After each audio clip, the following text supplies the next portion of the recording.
there, and welcome back to the channel.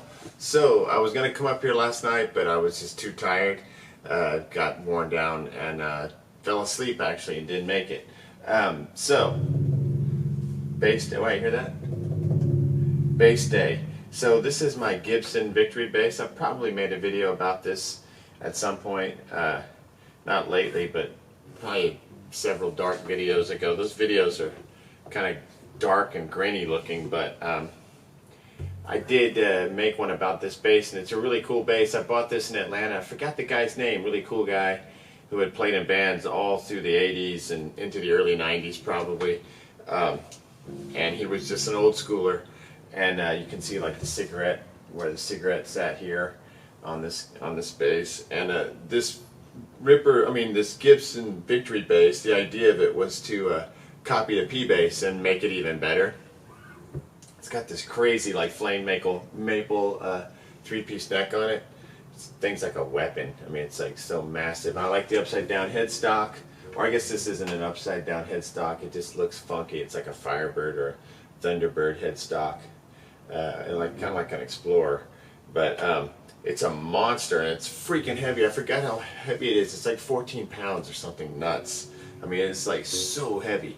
So I play it in here, but if I was to ever go out and play bass, you know, in a band, which I won't because I suck at bass, I would be, you know, using a lightweight P bass, like the best P bass I could afford. I found a 60s one once, and it felt like it was like molded into my hands. It was unbelievable. But this is a really cool bass. I got it for $400. The neck feels great. The action is way too high, so it always wears my hands down. So I was practicing past couple days apart, and I have carpal tunnel in both hands, right and left. And then in the right hand, I think I had a skating injury in the 90s. I'm not sure, but I tried to skate pipes briefly in the 90s with some of my friends, and a couple times went down hard, like doing this kind of thing in the hand, you know.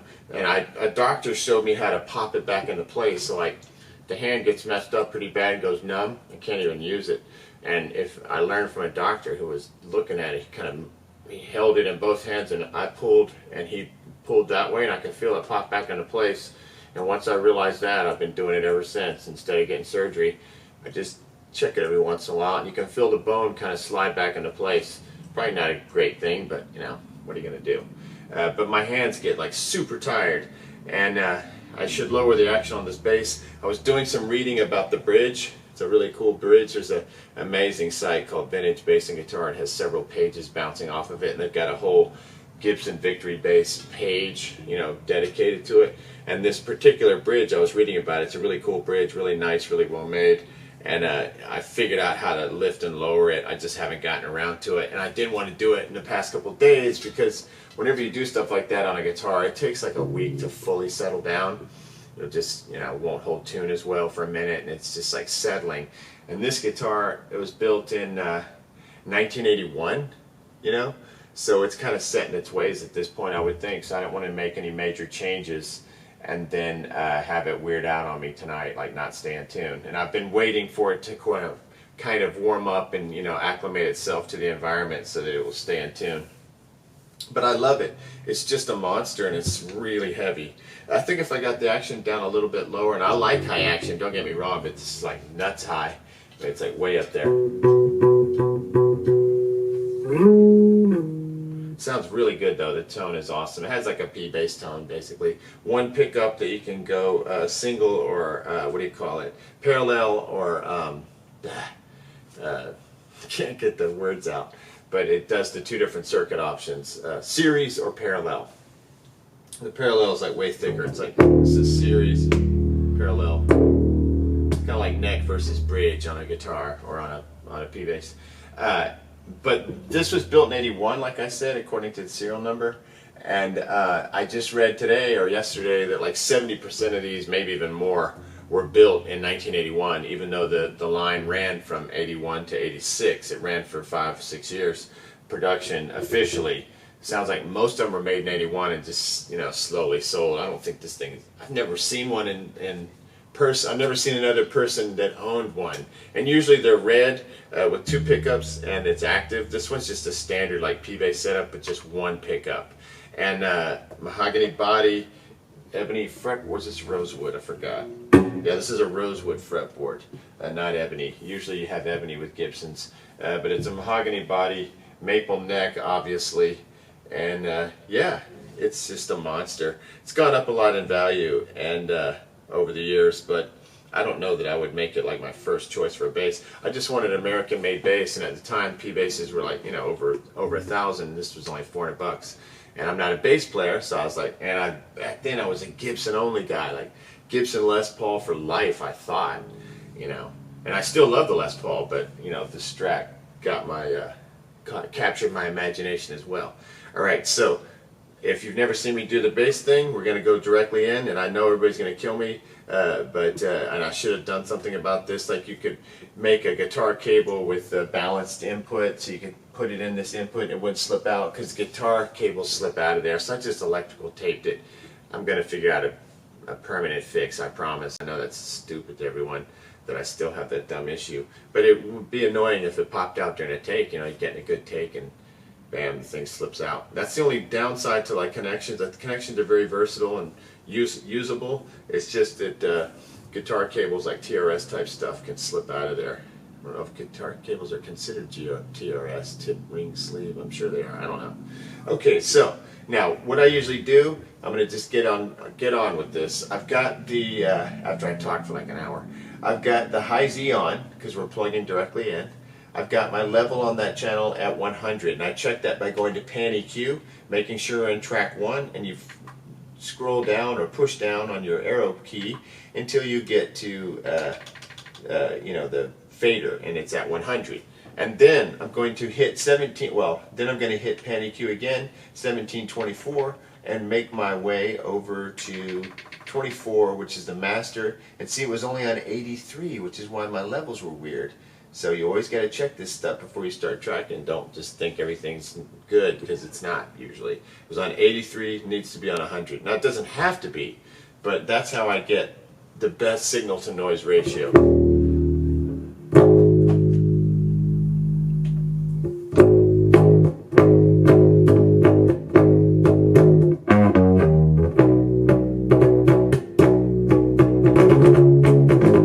Sorry, just making sure my levels are good, because that coming from 83 to 100 obviously gave me a little more, you know, not gain, but got the unity gain up to 0 on the machine, and then the additional gain you provide is taking you past that point. It's not providing more volume, it's providing more gain, which is slightly different.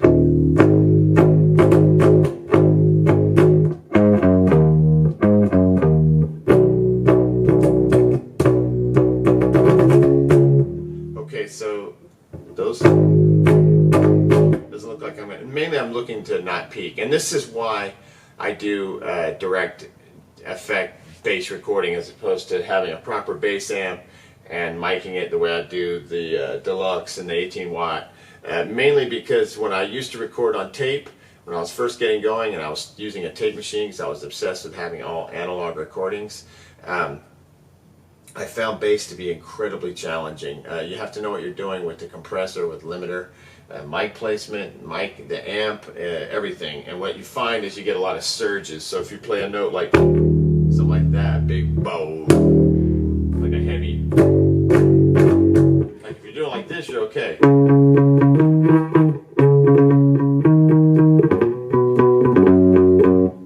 Light notes, you know, the higher notes, but these heavy duty ones, it would just be like, blah, you know, like super peak.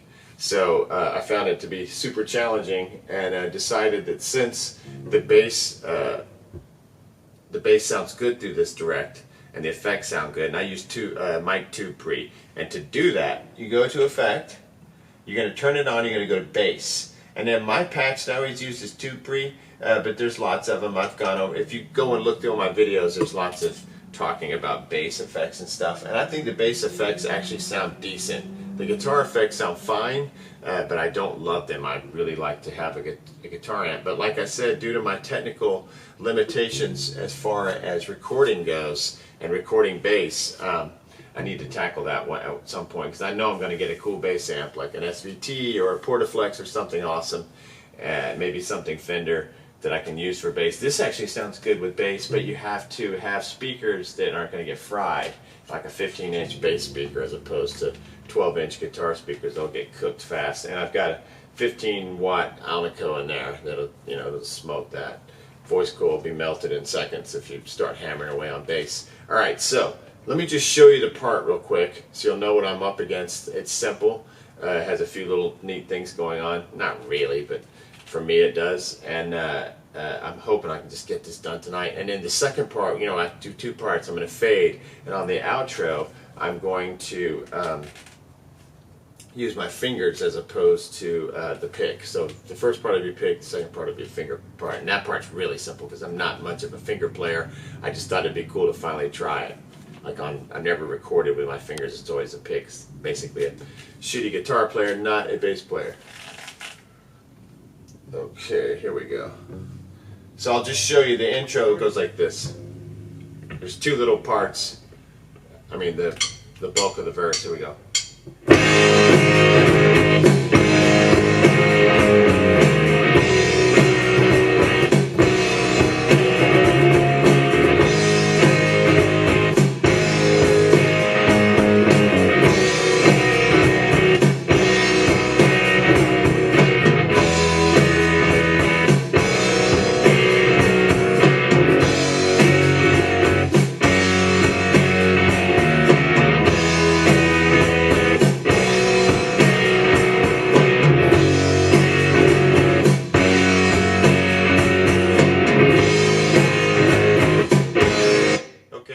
Picked up on that, but what's going on is I go at the beginning with that A, it's like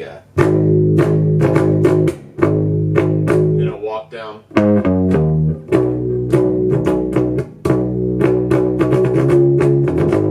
second time, so walk down's a little different, and the chorus is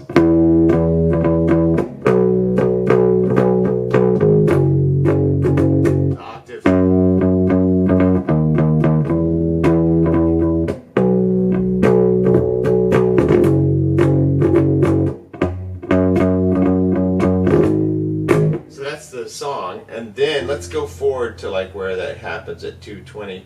I'll show you the little finger bit, which is nothing. It's just more ascending stuff.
Sounded out of tune, but that's it. I thought that was kind of nice. Alright, so let's see. Let's tune this baby. You go to Tool, then down to Tuner, Chromatic Tuner.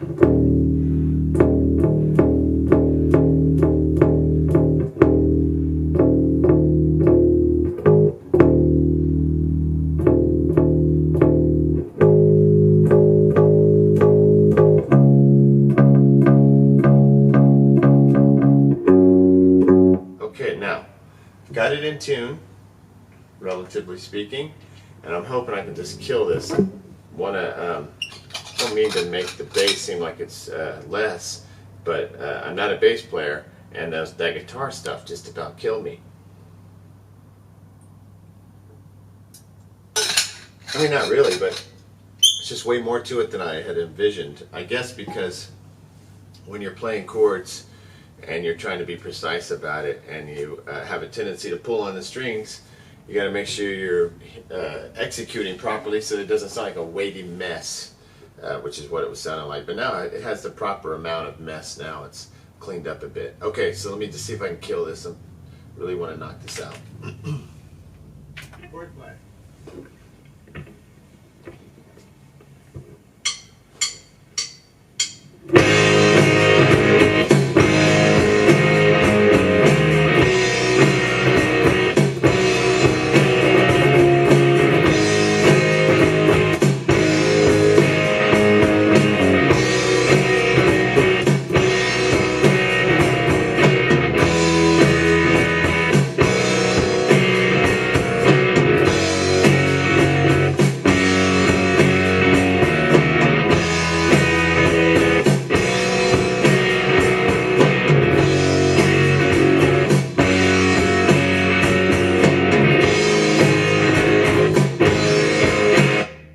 Stutter there, but overall I'm digging it. I'm going to bring the guitars down a little bit because I can't hear myself.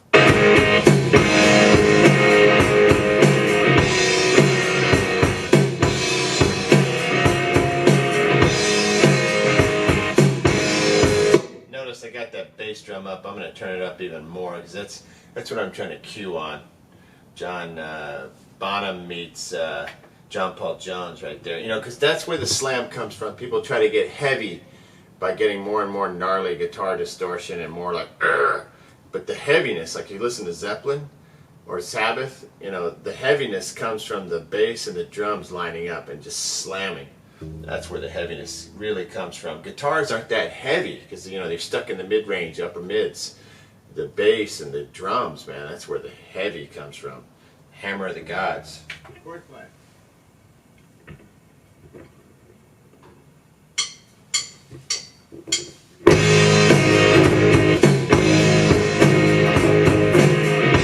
Stuttery start.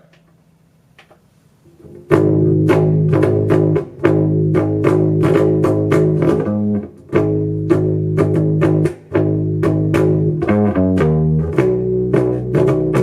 wanted to sound like, you know, have some aggression too, like some slam. I'm not trying to go for, you know, easygoing sounds. Wordplay.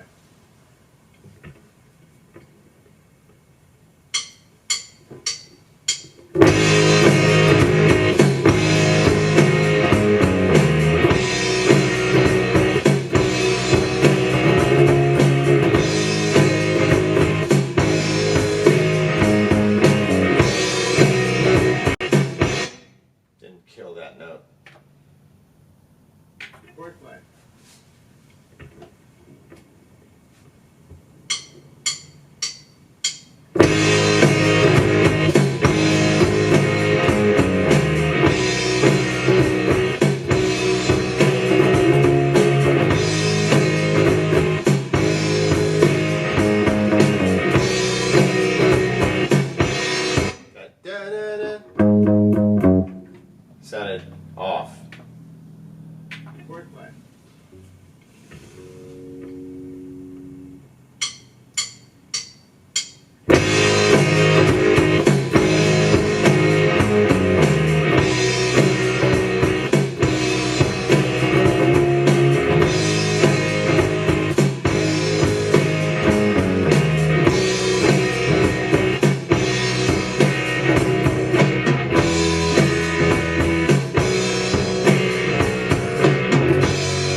I'm a little worried that that last bit sucked.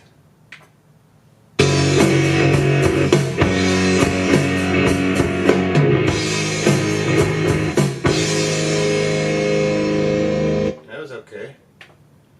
Here, let me turn this off for a second and keep this take. We can always record over it, which may happen. Nah, I'll just let it play it. I'll take the risk. I don't think it's that great.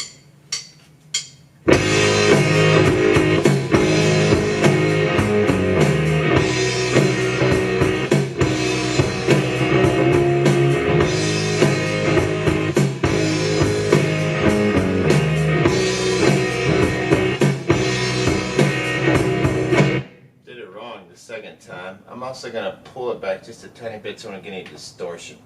So I'm glad I didn't worry about turning it off. Here we go. Record play.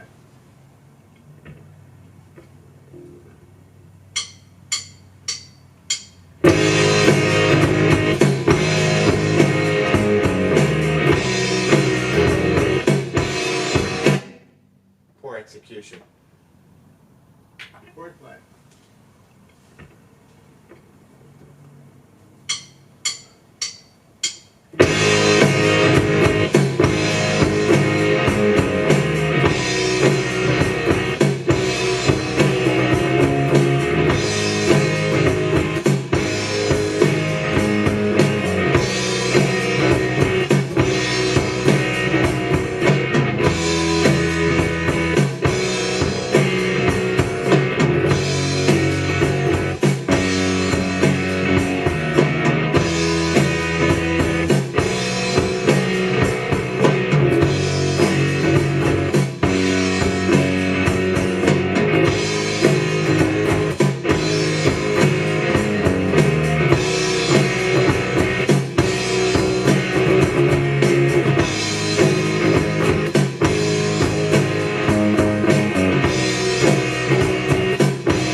Some sloppiness.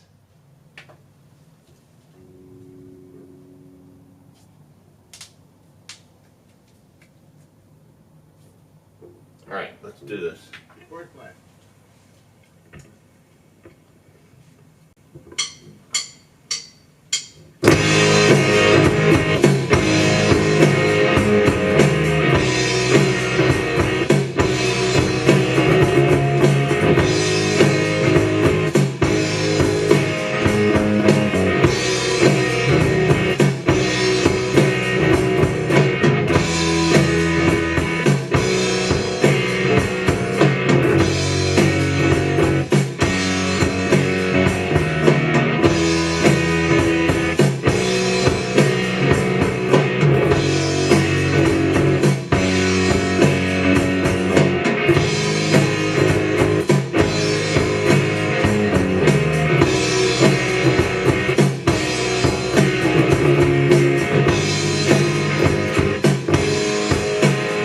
Hit a clam. Let me check tuning again.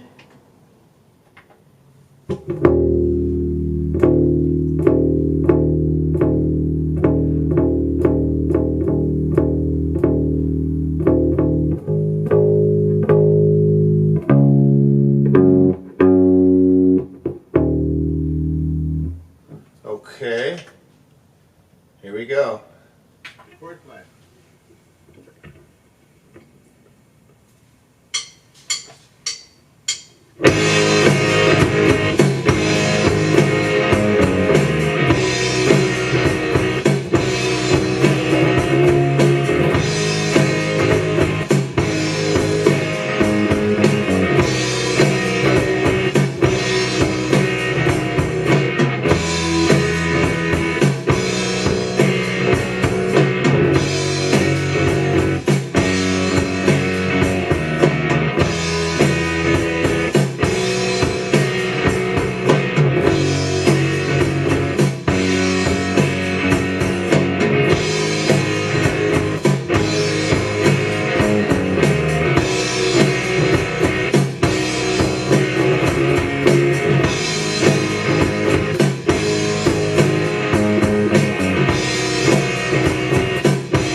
Fourth flag. Goofed it.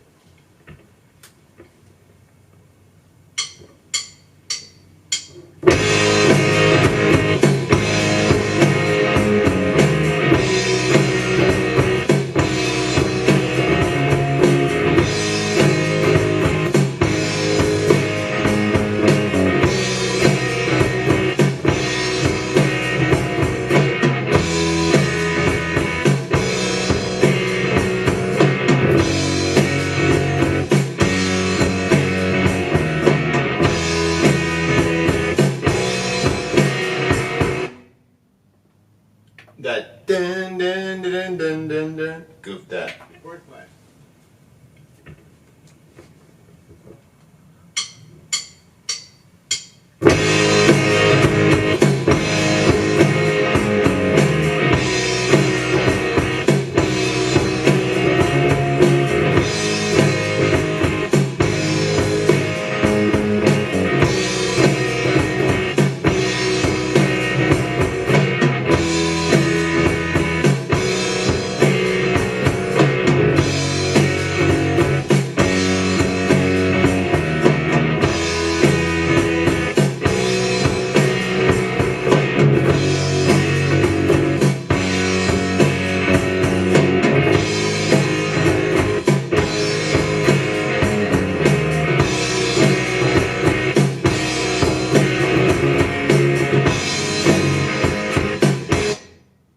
Okay, hand's going numb. Felt it pop right then. Alright, so let's try to get this before the hand falls back apart. Fourth flag.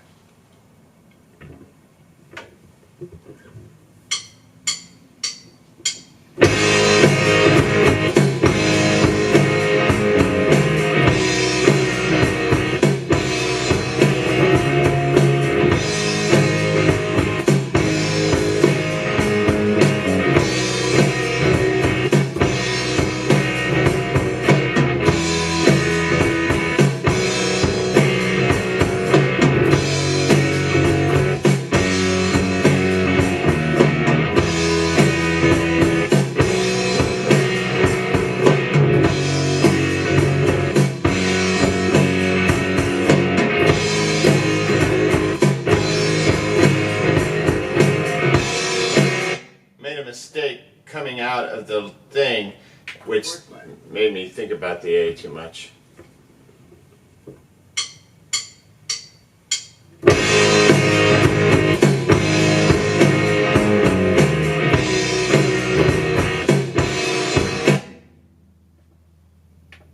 Let me start the camera over. I'm worried it's going to turn off right. Okay, I turned it back on. I could tell how many videos I'd already made, so this is already taking forever. Sorry about that. Let me go this way with this so we don't cross everything up. Try to get this knocked out here.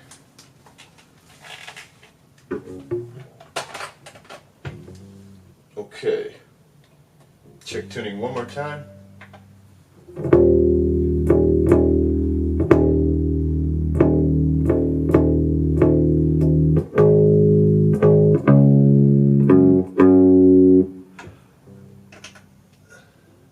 Fourth flag.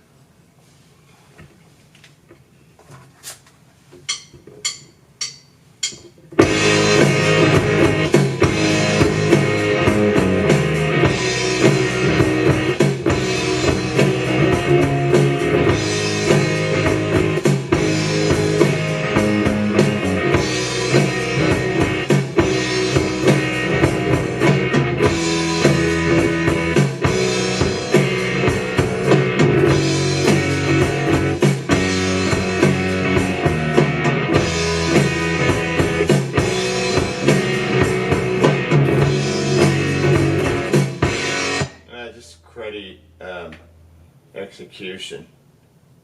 Fourth flag.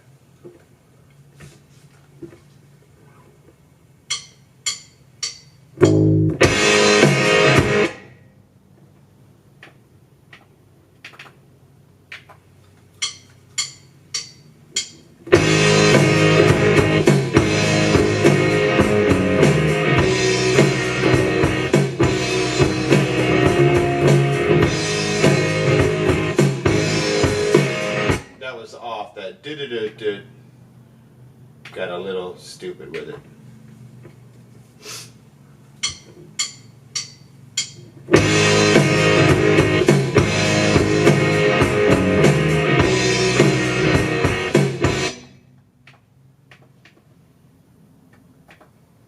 Fourth flat.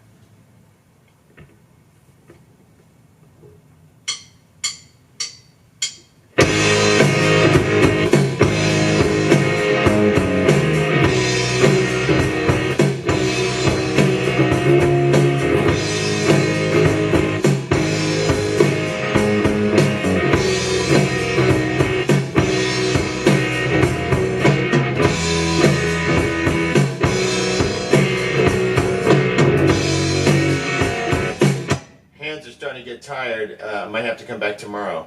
Fourth flat.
Okay, I thought that was okay, but there was a couple of funky spots, perhaps.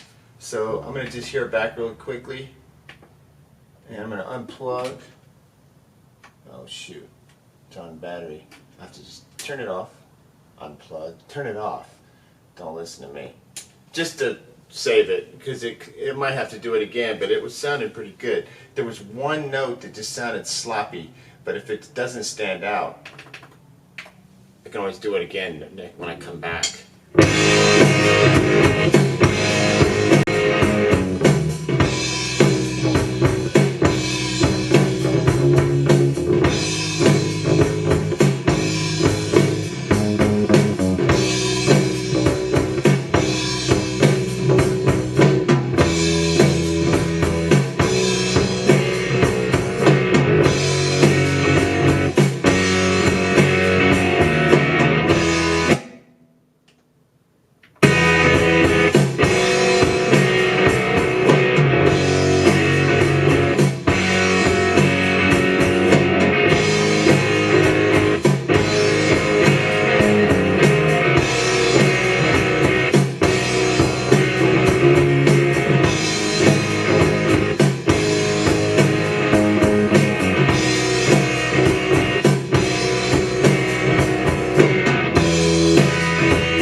was the spot. Let me make sure that I like that. It may be a little off, but I might like it. Yeah,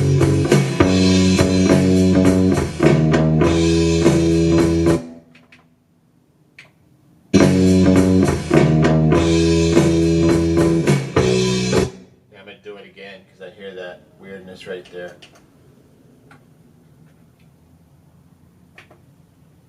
Fourth flat.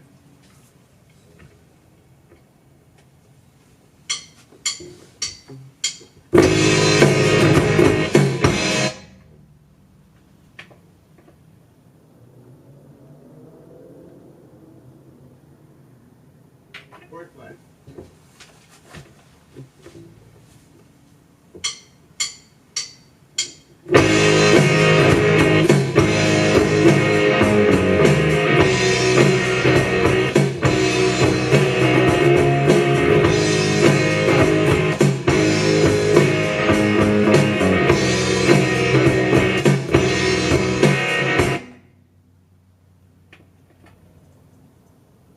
Fourth flat.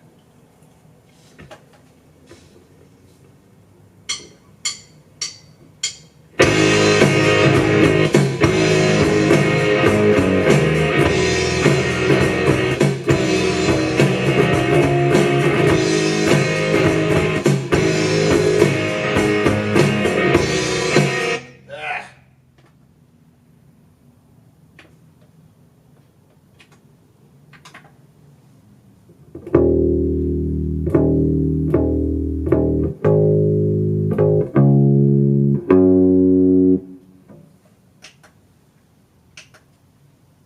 Fourth flat.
Ah, shoot.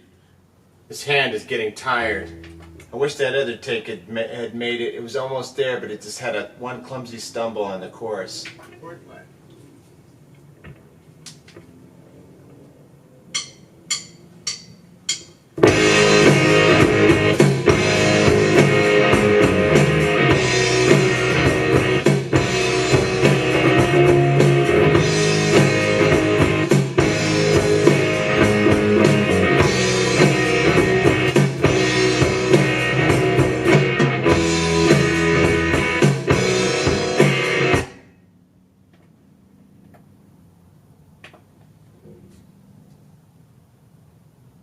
Fourth flat.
That was going pretty well, too. Fourth flat.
one. Let me turn it off.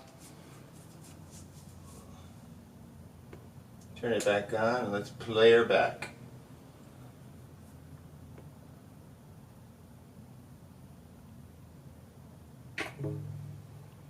Fourth one.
I guess that's it, you know. At home, especially bass players, you're probably dying. Like, you're seriously going to make that your take? But I'm a punk rock dude. This is what I have. And my hands are dead.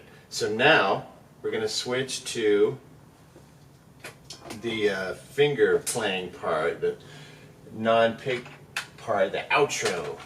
Which I'm really glad I have this outro. And the other thing that's got me worried is I got to come up with a little lead part and I have nothing on. That's why I did the bass first. And I got to come up with the lyrics. Like, I don't really have any lyrics for this song. Just the beginning, which is like saying the same thing over and over. And here's an outro, and I want to make this like a poem, almost like completely, not unrelated, but not, yeah, it's hard to describe. I've got this like vision in my head, so that's going to be interesting. Alright, so now I'm going to swap. Let me make sure I've got everything right here. I'm track 1, I've got mono 10. Track 2, I've got guitar main 1, guitar main 2 is in track 3.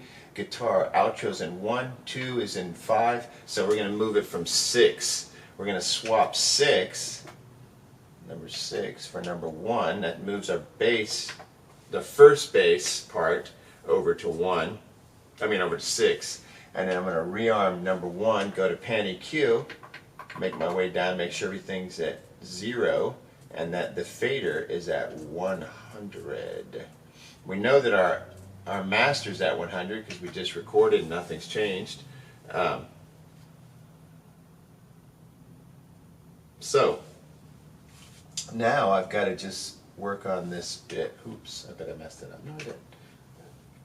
So now we got to do this finger segment or section, whatever you call it. And it's really simple.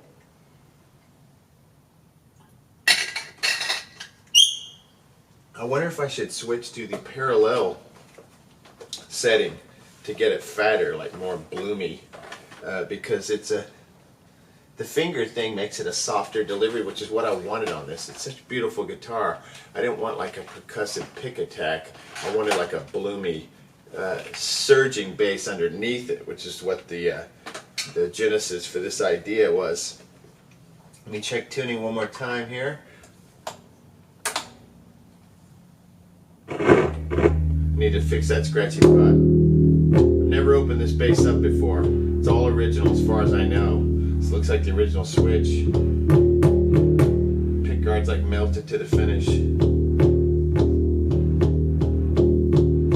But this guitar has spent a lot of time in hot trunks. Finish is like orange peeled on the back. Typical of Gibson. Great guitars, but little slipshot every once in a while, which is true of most major manufacturers of guitars, not to single them out.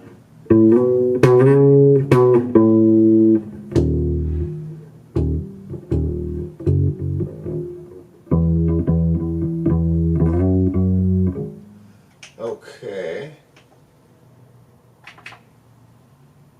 There we go.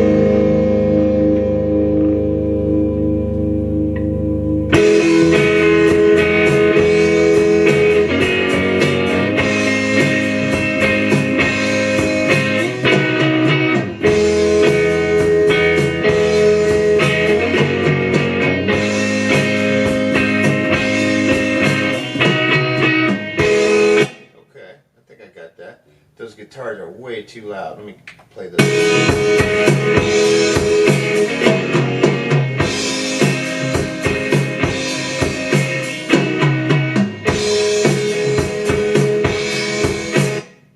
Okay, we'll undo that little bit. Roll it back. Oh wait, I got a little mark. Thanks to Paul Knowles, I learned how to use my mark system so I don't have to waste so much time. I can just get right to where I want to be. Okay, so I meant to try that in.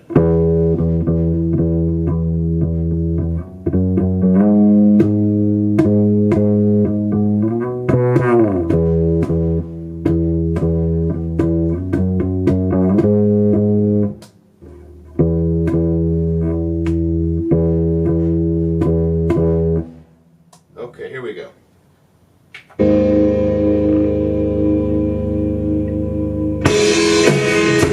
Okay, I'll have to get that 1, 2, 3, 4 turned back on again. I think it's in here. 1, 2, 3, 4. There it is.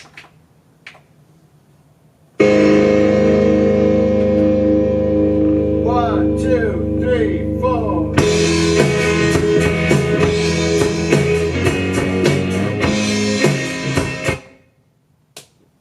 I am going to go parallel. I think it'll be fatter, thicker sounding, more, I don't know. Here we go. 1, 2, 3, 4.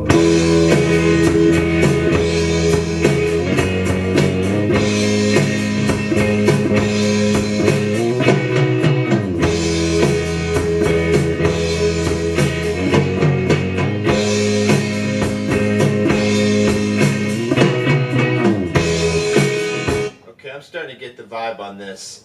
You can't rush this at all, or you'll have egg on your face. I mean, it just does not work. You gotta get in that groove, ain't no doubt. 1,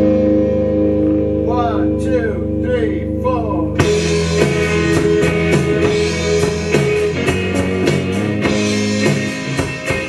Going back to series, it just sounds so bloomy. I'm worried that I'll have to work on it too much. 1, 2, 3, 4.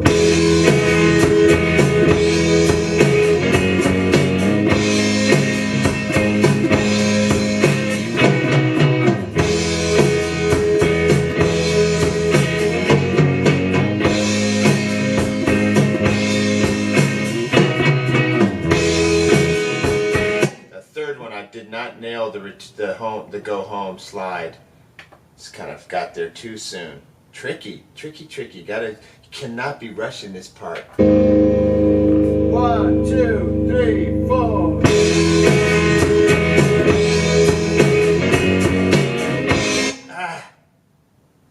friends.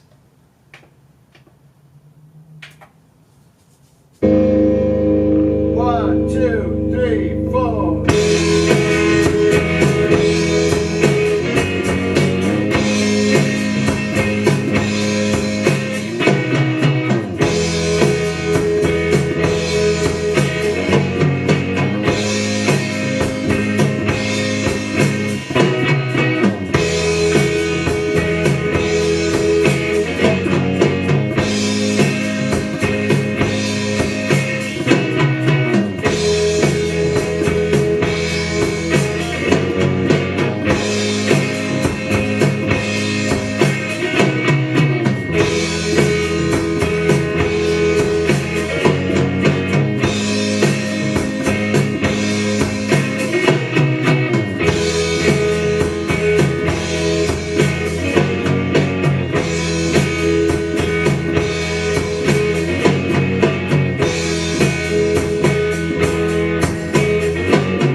Messed it up at the end.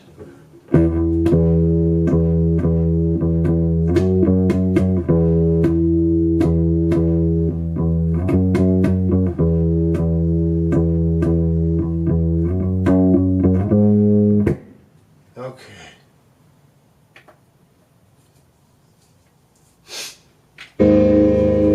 One, two, three, four.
Okay, I'm turning that right off. That could have sucked, but it felt good. Oh, this thing is making me tired. Ugh. You are vicious, my dude. Alright, here we go. You hit me like a flower. You're so vicious.